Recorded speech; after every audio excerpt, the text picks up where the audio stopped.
শফিকুর রহমানকে বলতে চাই, সামনে নির্বাচন হলে আপনারা ক্ষমতা আসনে আসবেন। আপনাদের উদ্দেশ্যে বিনয়ের সাথে বলতে চাই, আপনারা ক্ষমতা আসলে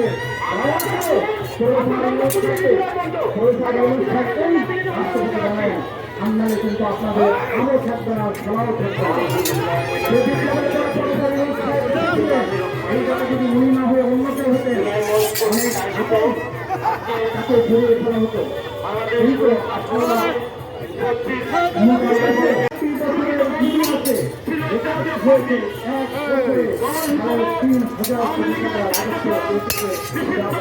স্বাধীনতার ইতিহাসে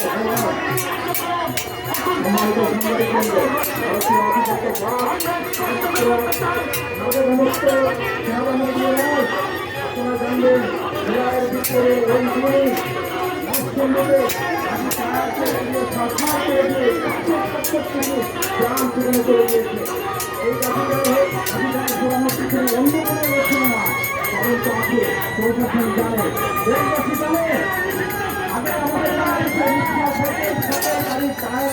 জানে